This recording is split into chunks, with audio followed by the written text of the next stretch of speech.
okukozesebwa oba oliawo n'okwekozesa self-employed and employed gwe mulaba tutugere tutunulira olunaku lwaffe olwaleero Focus TV yange kwoli adde uba for second muyanja and of course muvubuka kola yi program gyoba olaba kumundi guno tuli Kiboga Town Council and of course omuntu gwe naye obi wange ekyokubiri muvubuka ali myaka gyaffe nze ayogera naawe alaba biki byakoze biki byenjawulo bimufula kikyali lwaki ndeese ono lwansonga nti abaddeko mukozesebwa era abaddeko n'okubeera nga yeekozesa obulamu obwo bw'emirundi ebiri abubaddemu y'omukulu Kayumba Muzaffar gwe tuli naye leero era tugenda kuba tuyogera ebintu bingi nnyo ebyenjawulo nga kwotadde n'engeri gye yatandikamu Kayumba and Sons, that is phones, accessories and electronics bye balimu gwayagala otandika omulimu guno biki byoteeka mu nkola okubeera nga obeerako byoyiga era nga nja kugamba nti genda ku Facebook page yaffe commentinga oba teekako kyoyagala okumanya oyitire mu nze ssebo oba nnyabo oyige bingi ebikwatagana mu phones, electronics and accessories oba oliawo byosobola okuba nga weekolera mu mulimu watandika ne sente mmeka biki zosobola otandika the cheapest way to start your own business and of course naye wano leero tovaawo omukulu Kayumba. Yes sir. Buza ku mulabi waffe wa Focus TV yange then omubulira amannya gonna se bantu baffe abatulaba eyo nayo naje musinzidde okubanga mutulaba amanya gange bampise Kayumba Muzaffar. Ndi musajja musomesa nasoma busomesa nina bachelors oba degree mu busomesa bwa biology. Obwa biology subject twazi gitya abamu Kayumba mmesomera meka gutambudde sofa kuba ngambye 2017 we graduating nakuzo omwezi 17 ogwokubiri. Onyumidde nnyo oli wetegendeza nnyo nakuzo omwezi senga wali historian ate wandibadde mulungi nnyo okukola kye bayita self evaluation oba kwegamba okwetunula okwepimapimamu olabe ovuddewo era otuuseewa mu budde ki bw'otuukiddeawo. Amasomero kyagakwadde ku mukisa n'obaako part of them n'ogasomesako? Amasomero g'ensomesezaamu nasookera ku Makerere College School ne Kiboga Light College, Kiboga Progressive. Kiboga Light College omundoza kubaakulera bandirira ddala kubanga be bampa omulimu ogwasooka mu 2013 ngenda kuza omwezi 18 omwezi ogwokubiri nayingira mu nsiike y'okunoonya ssente. Naye ng'oli mutuuze weeno? Ndi mutuuze wa Kiboga. Banzaala wano wenyini mu Kiboga naye nziikibwa wali ekikabala era kikabala oweterawo ku musalaba nodde vumba nodda munda era tuli ba Kikabala boys. Abavuka b'Ekikabala. Kayumba Muzaffar y'omu ku abo abantu be twetaaga nga nagambye munnakiboga munnakyankwanzi ne munnasingo stories zetuwulira ziri original z'abaana baffe ono w'Ekikabala eri bitwandigambye mu kyalo naye ogenda kwewunya ebintu byatadde mu nkola ng'ate naawe gwalaba oba oluusi gwe wakulira nawano mu Town Council. So stories eziri original ez'abantu baffe oba oliawo betumanyi betukuze tulaba betubadde twegomba. Omukulu Kayumba agenda kuba tuyisizaamu of course ebintu byazze alaba naddala tugenda straight mu mulimu guno gwakola betumukyaliddeko tumusanze yagutandika atya? Omulimu ogwange guno nagutandika gana kuza omwezi 17 omwezi ogw'omukaaga omwaka ogwedde 2020. Covid yandise otandika omulimu guno kubanga amasomero nga bamaze okugaggala nga business zange zinala zinali nkola kuba nali mpola sente nali manerenda sente zimaze okufiirayo zifiiridde mu bantu b'obutale b'e Kampala awo wenyini e Kasubi nga zimaze okufa babugadde bakasoba bimpadde sente bagenze nazo kati kwegamba nga nsigadde nga nze n'omulimu gwange ogw'obusomesa ogumu gwokka ogwa gavumenti. Mu kaseera ako nga bamaze okuggala obutale ate nga wadde ebyobulabe basinga kuba mu butale wayagalako okuwanika? Nasooka ne njagala in fact nawanika omulimu ogw'okugaba sente gune ngugira ddala mu mutwe mu kaseera ako kansooke nkiveeko nzire mu nzimbe sente zange buto. Kati ne ntegeera nti ngenda zimba ntya sente zange kubanze emirimu egyange gye mbadde nkola egimu gibadde gya kulima kasooli kusuubula kasooli then n'okulunda ente. Ate nga mwensinze okujja sente zange ndowooza mu kulunda nte. Odiverting otya mu phones, electronics and accessories. 2018 nga already employed mu masomero, then nga njagala kuteekawoko ne business yange ng'omuntu income ngamba nga tegate omulimu guno nesifuna mukisa gutandika, then ate nentandika ate omulimu omulala nenyingira okusuubuza engato, nenyingira mu nigiina okusuubuza nga nigiina era muno mushabaga mwenyini nedduuka kati nenda kati mweri edduuka nze weriri nalyo edduuka lyaffe lwakuba ddyo nalireka shares mwezange entono naye nga tulina ku street eya wansi tusuubuza engato.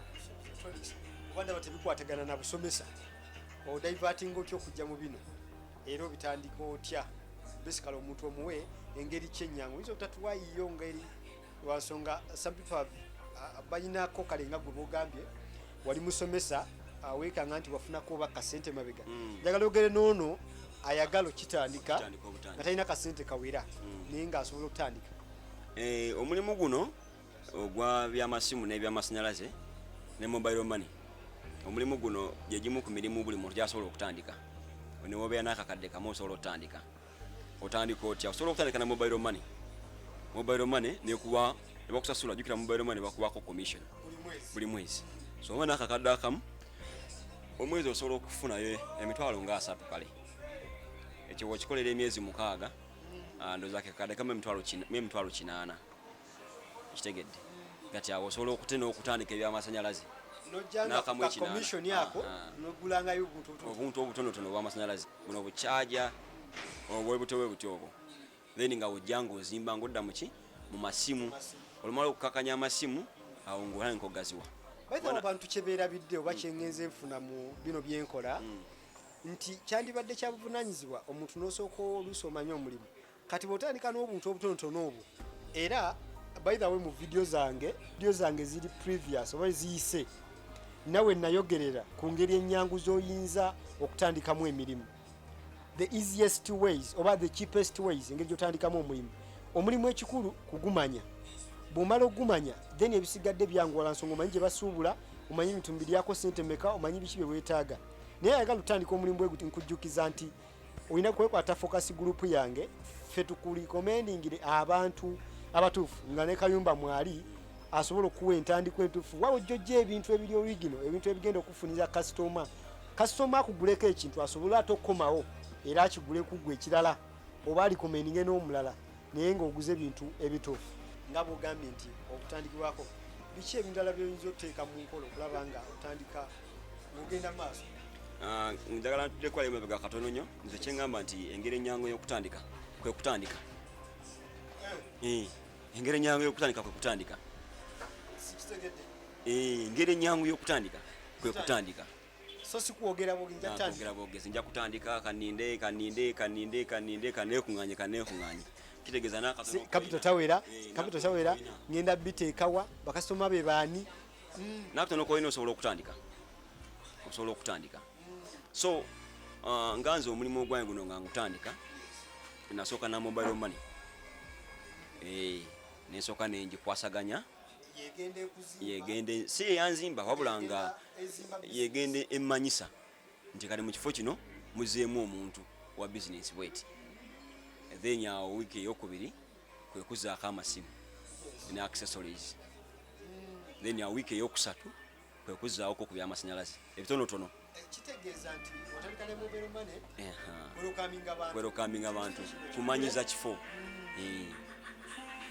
nenzijanga ngizimba. Rafule omuntu ayinza okuba nga atandika wandi mugambye nti nabadde sente kinkana ky'okubanga atandika miliyoni 1.3 wakati awo otandika. Miliyoni 1.3 kitegeeza alina akakaddeko nti gwe ekintu ky'ozimba olina oba ne vision. Mr. Kayumba yalina ekirooto ky'ekintu ky'ayagala, yatandika na mobile naye ng'alina waakiraba, kati gwe atandise n'obusimu baako n'engeri gy'okirabamu. In fact nyina n'omuntu gwe nayogera naye naŋŋamba nti amaaso g'omuntu we gakoma oba ekirowoozo ekirooto kye we kikoma oluusi ye bizinesi ye webeekola ki webeekoma. Nga twagala twogeremu biki byenyinza oteeka mu nkola okulaba nga progressing after I've started it? Byolina osooka oteeka mu nkola nze ngamba byamaguzi, kuleeta byamaguzi byebibeerawo nebibeera bitono naye nga weebiri byamaguzi. Bakasitoma tookera nkya noobayita bajja buzi balaba ebintu ebibeerawo ne bajja. Teri muntu n'omu akuwola bakasitoma nti banaye mujje wabula okasoba n'ebyamaguzi bo benyini bajja n'okubakwata obulungi kubanga olina obalemera. Balina okujja naye ndowooza mu kulemera awo kiki kye tugambye ebigenuine ebyesikka nti ne bw'aba nga akitutte asobola likomendinga omulala najja nakoma. Wakati mu masimu muno mulimu amasimu aga fake nago tumanyi gye bagasobola tumanyiyo naye tetugendayo, tugenda mu abo benyini abatusuubuza original naye nga ne fake gyali. Ekizibu ekyo tukifunye nnyo ku bakasitoma baffe abajja wano ku dduuka lyaffe ne bakayana olw'omuwendo gwe tebatubagambye ne beewaggula, tubayita bakyewaggula ba defectors ne bagenda e Kampala. Ekizibu ekyo tukifunye nnyo nti e Kampala babafereddeyo babaguzza amasimu amafu ne bajulira okudda. Abamu ne bagamba bagatuguze ne tugaana kubanga edduuka lyaffe teritunda dyo. Abavubuka ababadde mu kukozesebwa era ng'obaddeko ne mu mbeera y'okwekozesa, fakiti gy'oŋŋambye waliwo akanyumidde oŋŋambye gy'osinga n'okwagala. Tugenda kulaba oba ogenda tuweeyingira okukozesebwa n'okwekozesa wa omuntu. Tugenda omaliriza topiki yaffe eno ng'ategedde wa we yandigudde naddala omuvubuka okukozesebwa n'okwekozesa. Biki ebyetolera mu bintu bino n'ebyo byabyo? Tusooke ndowooza birungi byabyo, birungi by'okwekozesa. Nabadde nakugambyeko emabega eri nti waliwo kye bayita freedom, eddembe n'okuba n'obwannannyini, then n'okuba n'eddembe n'okusalawo final decisions ezo. Bw'obeera nga weekozesa gwalagira kino kibe bwe kiti, then webabeera bakozesa olagirira wani, tolagira toba na ddembe kubanga essaawa yonna mukama wasobola okugamba nti kugobye oba nkyusiza omulimu gwe ngenda otandika tolina bukodyo bwagwo, ngenda kuleeta muki muntu mulala. Omuntu oli agenda mu kukozesebwa bintu ki obuluusi mayisi tekiyinza kuba kibi 100%. Birungi ki bye walabayo? Kuba nabifuna. Ekirungi ky'okukozesebwa ekisooka nti gwe omukozesebwa gwe bakozesa loosi tekutuuka mu ggumba kwegamba gwe oba loosi weziri oba teziriiwo gwe burdens gwe tozifiiringa kubanga gwe omwezi kasagugwako ewaka ofuna kyozaayo naye ate ye mukamaawo totunulira rent, totunulira misolo ebyo nabyo tobitunulira, n'okola n'ogenda n'obala nti olunaku luzibye n'olinda omwezi. Kati bwana Kayumba, omuntu ali mu mbeera bwetyo si wa musolo nkeera bukezi n'enzija oba mukozeero soba sikoze muntu bwatyo oli mu kugamba nti gwe atoyagala nnyo okubeera nga weekozesa? Ekyokuba nti omuntu eyeekozesa ye muntu asobola okugaziya ne mu ndowooza ze, kugamba mirimu egisukkamu ebiri tosobola kukozesebwa mirimu gisukkamu ebiri, tosobola. Kati nga we nali omusomesa sobola kubeera musomesa ate nga nkola ne mu banka, kyentegeeza. Naye wano nsobola okubeera mu masimu nga n'okulimanima nga nziri masimu wano nga weekozesa. Naye obeera mu kukozesebwa osobola kukola mirimu gisukkamu ebiri. Kyoyagala okugamba bwana Kayumba nti tewainvestingako oba teotandikawo omulimu mulala nga bakozesa? Nainvestinga mububba kyekyava mu bwebba kubajjukira obwebbayo bwebbi bakamawo baba bakweta. What happened? Wabula siina nnyo bizibu bye nasangamu kubanga tebankwata, kubanga nebbangayo ku weekends nengenda mirimu gyange nengenda ku faamu nengenda ne mu nnimiro. Emirimu egyo gye watandika gyabeera successful nga bwe giri kati nga weekozesa? Emirimu gye natandika egimu gyagaana, emirala gyayitamu. Kubanga ne gyova webbayo bwebbi. Nebbayo bwebbi. Egimu gigaana, emirala giyitamu. Naye ng'ekisinga mu byonna chances z'okugaana giba mingi business eyo gyotaddewo ya goods nga ya byamaguzi oba nga ya ssente wabula kati ebintu bino ng'okulima okulunda ebyo byo bisobola okuyitamu n'ogendayo era osanga ensolo nga bwe wazizese era bwe ziri ate nga zikuze naye bw'okola business nga kati for example okola bakozesa ate no wenayo n'omulimu mulala nga ogwa money lending jukira gwetaaga okubalansinga ebitabo kati oba togubaddeemu ebitabo bikola ki bikulema okubalansinga kitegeeza goba gukufudde kiki ekikusikiriza era tuke n'okuwa conclusion yo ng'ogamba nti olinza okugenda n'okwekozesa what are some of the advantages gwe zogamba zolabye mu kukozesa ekirungi ky'okwekozesa kyekiri kye nagambye nti obwongo obugaziya mu mirimu egisukka mu ebiri kugaziya bwongo kubanga tosobola kubeera waliwo omuzungu kyagamba nti you can't put all your eggs in one basket nazona ziyinza ovunda omulundi ogumu ate nga tasobola kubeera mugagga mu mulimu gumu kizibu sisobola kukola mulimu gwange nengufunamu sente ezimala osobola ozifuna mu kaseera naye si mu bbanga eddene nnyo sobola kubeerawo myaka 5 10 osobola ogiwangaala okitegedde kuba kati edda twakulanga abazadde baffe basuubula emmwanyi ne kasooli naye wetwogerera leero emmwanyi ne kasooli byafuuse bya tabu tebikyaliko sente bisala abantu wekumira mulimu nga gwe gumu osobola ogaggawala mu kusooka n'oyavuwala ku nkomerero ne bagamba kayumba oyo yalina sente naye kati amannya twagawuliranga mu kasooli twagawuliranga mu mmwanyi twagawuliranga mu kino netege kyakola ki kayumba twamuwuliranga mu masimu tetumanyi waali okitegedde so okola omulimu ogumu oba mu risike kibamu oba ku risike nnyo kyekireta kiri nti nno okubeera nga weekozesa ofuna obudde obudiscovering emirimu emirala ate nagyo n'ogiwa obudde nti okukozesebwa kubba obudde bwo bwonna n'osigala nga tokyalina budde yadde nabulowooza kiddako ate kuza n'okubeeraawo kati nze nabeerako mu masomero agamu nga bagoba abantu ababaddewo emyaka 12 ku mulimu ne bakugoba n'ogenda nga tolina kantu koyina ate ng'essomero wasanga n'ekizimbe ekimu lina ebizimbe 2 nga waliraba nga liri mu kizimbe kimu ne bagobera nga bazimbye nekkalya ne bakugoba gwe nga tolina kyogyewo naye ng'essomero lyo olizimbye. Nina omusajja omu gwe nali interviewing nga naŋŋamba tobeera na vision. Every day you are revising your boss's vision. Kituufu. Kikumi ku kikumi kituufu. Kuba nange naliko ku ssomero erimu ne bagoba deputy yabeera emyaka 16. N'agenda yalinga revisinga byamugagga era ng'afuba nnyo teeka mu nkola era yagenda ye bagenda omugoba nga vision y'omugagga yeetuukirirwa agituuseeko. Ofundako okubeera self-employed. Okubeera self-employed naye nakyo kiba kirungi n'obeera self-employed ndowooza ng'otuuse. Wano mu kusooka osobola okukola ebintu ebibiri n'obeera employed alongside being self-employed, then omala okutuuka ekiseera n'olaba nga really you are good to go. Omukono gwo ogumu ogutema eno oguteeka ewamu kirungi. Omuntu biki yanditunuulidde oba oliawo n'ogamba no kati ndabika nsajja kudde let me start my own. Ndowooza kuba na mulimu gutambula ate ne capital akola omulala. Naye oba n'ogutambula ogumu nga tolina capital wa mulala oba tosajja kudde oba tonnaba.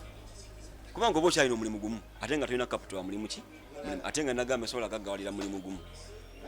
Naye oba n'omulimu nga gujjudde ng'olina ne capital cash asobola okukola omulala oba nga projects zosobola otuna n'okukola omulimu omulala oba osajja kudde. Ali eyo nga okozesebwa ali eyo nga bakozesa oba weekozesa owulidde omukulu Kayumba agezezaako kuweeyingira ku sayidi zombi. Nina episodes ezitambula eza The Two Idiots, of course mbeera nga mbawa topics ez'enjawulo. The Two Idiots episodes zaffe ezamuvubuka kola abagoberera channel eno ya Focus TV yange mukimanyi nti mbaako ne byempa. Lwaki ndeese guno omulamwa lwa nsonga wetudda oba wetugenda mu maaso okubeera nga mbatunuzaamu The Two Idiots abagwagwa babiri tugenda kuba tuweeyinga okukozesebwa n'okukozesebwa. Era ebyo byonna bizingirwa mu sources of income. Omanyi source ki gy'olimu eyingiza ssente. Bino ina bisanga ku TV yaffe eno okulaba nga obaako ebyenjawulo by'oyiga muvubuka bw'ojjako okulaba nti Onyango bamugobanya yeewummuza ku Uganda Cranes, ogende okulaba nti emmotoka ya Bobi Wine bagitutte mu revenue, ebyo nabo omala obbirabo omaze okulaba Comedy Store, biki ebibaddeyo, funayo akadde katono olabe ku programs bwe ziti eziriko abantu aboogera ebintu ebikukulaakulanya. Tumala obudde bungi nga tuli mu bintu ebitatugasa, tukola ebintu bingi naye oluusi bitubulwa direction. According to your small experience, wakingamba small, lwasonga wali abakoledde emyaka 3 plus, Kayumba akoledde emyaka 3. According to your small experience, biki byoyize ebyenjawulo byezooteekamu nga n'obyesibako ne bikuyamba? Ebinyamba ndowooza nandibadde ngamba emirimu gyange gyenkola emingi, so omulimu gwange oguwola emirimu gyange emingi gye ginyambye, kuba ndi musajja mulunzi ne kati nnunda, gwe mulimu gwensinga okukola kati, gwensinza oteekamu sente nnyingi. Sente zange ezisinga obungi ziri mu kulunda, si wano mu dduuka, ziri mu kulunda. Besides business z'okola, njagala ontunuzeeko, waliwo ebintu omuntu byateeka mu nkola oba ebintu by'ojja oluusi ogoberera. It can be a saying, isobola okubeera nga Bible verse olubeera ki, gwe kintu kyekyo. Yes, exactly. Biki ebyo byobadde ogoberera byotadde mu bulamu bikusikiriza Kayumba okukola? Ekisinga obukulu ndowooza kwemanya, understanding or knowing who you are. Yes. And what you want to be. Ate njagala beera bwe nti okitegedde nti nze Kayumba, oba wemanya omanya na ebikusala yani yani family ye eriwa, balina ki, ayina ki, kitegedde. Olumala okutegeera nti gwani, then oyagala beera ki, kubanga omanya kyoyagala okubeera otandika okukolera byoyagala okubeera. Nesanga nga ntegedde nzaani byonna byoŋŋambye mbitegedde, nesanga nga kyenjagala okuba oluusi kikalubamu, nsobola okituukako kubanga oteekamu amaanyi mangi, oteramu efforts entono, awo ozikubisaamu nogamba njagala kubeera biliyoniya, naye wendi wano nkyali mu siringishi ngenda fuuka ntya biliyoniya, okitegedde. Nina kwesala ku mize ki egitwala sente, then nina kwongeza ntya ku nyingiza yange, kubanga ekisinga omuntu omugagga alina kuba nenyingiza nga nene, then enfulumya ye nga ntono. Kati biliyoniya ate aba nenfulumya, aba nenyingiza nene nnyo ate ng'enfulumya ntono nnyo, ntono ddala. So omanya gwani kikuyambako okwetereza okusinziira ku kyokola ki, ku kyoyagala. Is there any verse or any inspirational quote, anything gyogoberera mu kukolako? Nze abasajja bensinga okugoberera ku Facebook ne ku kundi konakona, ngoberera nnyo Eddie Kenzo ne Hamis Kigundo, abasajja babiri bensinga okujjako obwongo, kozi ne Patrick Bitatuuli. Patrick yawa story y'engeri gye yatandika okufuna mu ssente nga abazadde be bafanga mwana muto, then nayingira okusuubula kilo za sukaali e Kenya. So be bantu bogoberera abakuyambako okubeera nga wakubye weekolera Bwana Kayumba, ng'oggyeko okubeera abantu abo, gwe at your age, kiki ekyo kyakuwaliriza okulaba nga you can even look up to these guys? Kuba nandirowoozezza ssente weezirizize, Arsenal ezannya wali togisubwa, Man U ezannya togisubwa, baleese ba comedian babayimbi tovaayo. What pushes you okulaba nga osobola okufuluma abantu bo? Ate abaana ffe bennyini tweteekamu competition. Yena buli ettooke lyaliyo. Ettooke lya muzeeyi, za muzeeyi ate mulamu. Newankubadde lyaliyo ne lya muzeeyi, ate mulamu, ate akyawangaala kuba tumusabira kuwangaala. Kati omuntu gwosabira okuwangaala ate nga ne maali ye, kitegeeza gwe olina kunoonya yiyo. Ate oba ne banno nga bagikoze ate gwani gwerema nga we bali. So watunulatunulamu ebyo n'ogamba no leka mbeeko n'abantu oluusi bengoberera. Ogamba force eva munda mu famire mwennyini negendako ne wabweru, kuba nsooka kwegomba ba mu nnyumba bennyini. Bakayumba tuli bangi. Omuvubuka agoberera programu yaffe eno eya Kayumba, programu nyivu lwa nsonga we are in the same age. eyinza okulowooza nti tugwira n'omusajja yakola dda nedda abamu mmwe mwamusooka n'okutandika okukola naye owulira emboozi ye obaako oluusi byoyiga. Njagala Bwana Kayumba otunule mu kamera nga bwe ngitunuddemu obeeko ebigambo the advice you can give a youth like you ali mu kulaba okubeeko mubenga omuzuukusa abeeko byasobola okwekolera. Bannange ekisooka ndowooza nja kukiddingana kubanga kyekigambo kyensinza okuwangala nakyo okwemanya. Bwe weemanya otegeera n'abantu b'olina okukolagana nabo okutuuka ku biruubirirwa byo kubanga omuntu osobola gaggawala nga oli wekka oba nga oli mu nnyumba yo waka oba nga otambula wekka. Olina okutambula n'abantu naddala ddala abantu abadde successful. Mikwano gyo nsonga nkulu. Bw'obanga otambudde n'abantu nga batamiivu banyi banjaga babbi era obeera mubbi kubanga abantu Ganda bagamba nti mbulira gw'oyita naye nkubuulire oba waliwo olugero luli aweeta olw'Ekiganda. So ekisooka ekisooka ndowooza kwemanya. Bwe weemanya n'otegeera n'eki ky'oyagala okuba. Ebyo ebintu bibiri nze bye nsinga okwasaganya. Ebirooto byo oyagala kubeera ki era leero oli gwani leero kitegedde naye myaka nga 10 maaso oyagala kubeera ani kitegedde. Kati kasootegeera nti njagala kubeera nga gundi otandika okukola nga gundi bwakola. Gundi bw'abeera nga abeera akola nga asuubula kino asuubula kiri naawe otandika osuubula kino otandika osuubula kino. Gundi akola by'amasimu naawe otandika okukola ki oyingira by'amasimu. Gundi asuubula kasooli naawe ogenda mu byakasooli. Gundi mulunzi wa nte naawe ogenda mu byante. Gundi alina zaakeedi naawe ogenda mu akeedi. So kwegamba gwani era oyagala kubeera otya. Osobola kuba capital teri capital amala wabula gw'otandise naye oba gw'olina gw'otandika naye kubanga ky'otandise kyekikyo. Tojja kubeera na bintu tojja kuba na bintu bya hamu nga toli hamu. Obiwulidde sinza biddamu naye manyi woba olina okutu otegedde era bw'oba olaba olabye biteeke mu nkola. Gezaako okulaba nga naawe ofune waakiri abo. Oyinza obutagoberera Kayumba oyinza ofunayo omuntu gw'ogoberera n'oteeka mu nkola ebyo byakola naawe n'osobola okufuuka oyo oba n'osobola okufuuka ekyo kyonnyini ky'oba oyagala. Soma baffe abalungi edduuka lyaffe erya Kayumba and Sons Phones and Electronics tusangibwa Ekiboga mu tawuni wakati ku kizimbe ky'omugenzi Sajjabbi opposite n'ekkubo eridda mu Kiganzi. Tulina akalango ku radio Kiboga kabeera kayitako ndoza bonna kayitako. Tutunda amasimu agali original ag'amapeesa n'aga smart ne zino zitaachi nazo tuzitunda. Tutunda ufazi sabu ufazi tutunda radio oba premier sembule makula. Tutunda ufazi za Aripu zimekasoniki zira soniki zisachi zona mu bulibika n'ebizindala ebinene bino ebyogera ku mikolo nabyo tubitunda. Tutunda solar panels ne batteries mu original eza obuwunga n'ez'amazzi nazo tuzitunda.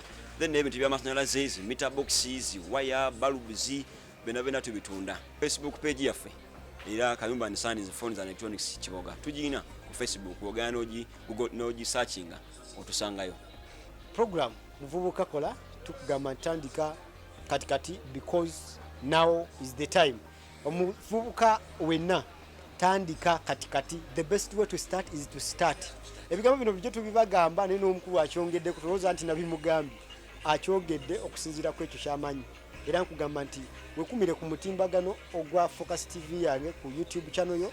Subscribe yita mikwano gyo girabe basobole okubanga bamanya biki oba oli awo bibasobola okuteeka mu nkola. Abalaba video zaffe ziri previous webale nnyo okubeera nga olaba kwa tulina topics ez'enjawulo tulina abantu betwakyaza ab'enjawulo bangi bosobola okubanga oyigirako. Then maaso eno beera alerted okubeera nga tukuwa abantu abalinga Kayumba nga boogera naawe nga bakuzzaamu amaanyi bakuzuukusa okubako byosobola okubanga weetandikira. Ndi Ade Uba for Sekme Muyanja and of course today munzikirize nkume wano mulinde video eddako